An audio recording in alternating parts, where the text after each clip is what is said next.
Сәлеметсіңдер ме оқушылар, бүгінгі сабағымыздың тақырыбы 93-ші сабақ теңдеу. Бірінші есепте балалар қалалық аспаптар ансамблінің концертіне келді. Әлия мен Сырымға теңдеулерді оқуға көмектес, белгісіз компоненттерді атап теңдеуді шеш. Бізде осында екі теңдеу берілген екен, осы теңдеулерді шешіп түбірлерін табайық. Енді х-ті табайық. Бірінші 5 қосылған х тең 7. Х тең 7-ден 5-ті азайтамыз. Х тең теңдеудің түбірі 2 болды. Тексеру жүргіземіз. 5 қосылған х-тің орнына енді 2-ні жазамыз. 5 қосылған 2 ол тең 7 болады. 7 тең 7. Келесі екінші есеп. Х тең 5 қосылған 5 азайтылған болады. 5 азайту 2 болады. Х тең 5-тен 2-ні азайтсақ 3 болады. Демек, мынау енді белгісіз компоненттің орнына 3-ті қойып жазамыз. 3 қосылған 2 ол тең 5 болады. 5 тең 5 деп жазамыз. Келесі есеп. Екінші есеп. Теңдеуде амалдың қандай компоненттері белгісіз. Теңдеуді шешіп, дұрысын тексер дейді. А азайтылған 5 тең 3-ке дейді. А тең 3 қосылған 5 болады. 3-ке 5 қоссақ 8 болады. Енді орнына қойып жазамыз. Аның орнына 8 жазамыз. 8-ден 5 азайтсақ 3 болады. 3 тең 3. 8-ден 5 азайтсақ 3, ол тең 3-ке деп жазамыз. Демек, мынау аның орнына 8 деп жазамыз. Екінші есеп 8 азайтылған Б тең 3-ке. Бұны табу үшін 8-ден 3-ті азайтамыз. 8-ден 3-ті азайтсақ 5 болады.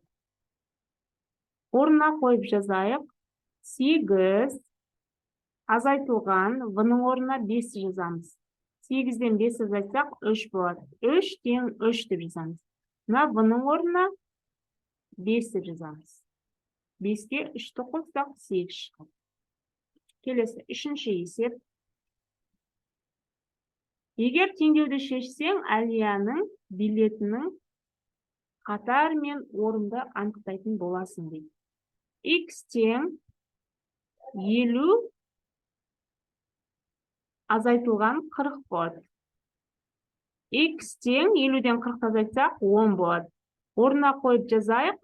40 қосылған 10 тең 50. Келесі екінші теңдеу шешек. 40-қа 10 қоссақ 50 болады. Ол тең 50 болады. 50 тең 50. Екінші теңдеу х тең 10-нан 6-ны азайтамыз. Х тең 10-нан 6-ны азайтсақ 4 болады. Орнына қойып жазайық. 10 азайтылған 4, ол тең 6-ға. 10-нан 4 азайтсақ 6 болады. 6 тең 6 деп жазамыз. Демек, Әлия 6-шы қатар 50-ші орында отырады екен. Келесі бізде 4-ші есеп. Есепте дейді. Есептейміз. 6-ға 4-ті қосамыз қанша болады? 6-ға 4-ті қоссақ 10 болады. 7-ге 3-ті қоссақ 10 болады. 3-ке 4-ті қоссақ 7 болады. Келесі 100-ден 10-ды азайтсақ 90 болады. 80-ден 50-ді азайтсақ 30 болады. 20-ға 40-ті қоссақ 60 болады. Келесі 2-ке 6-ны қоссақ 8 болады. 10-дан 7-ні азайтсақ 3 болады.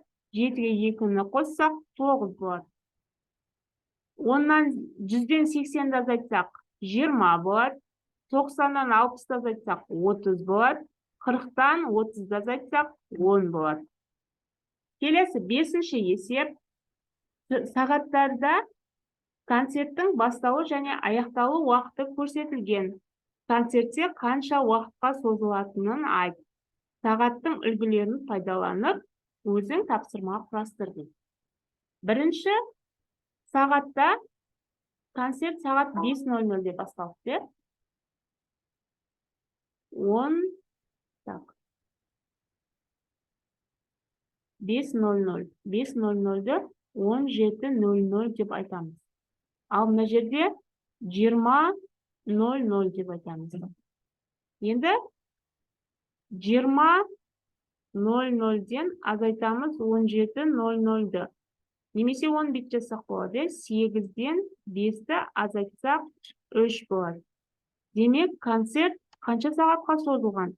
Жауабы концерт 3 сағатқа созылды.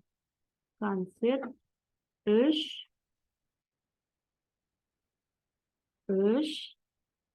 сағатқа созылды.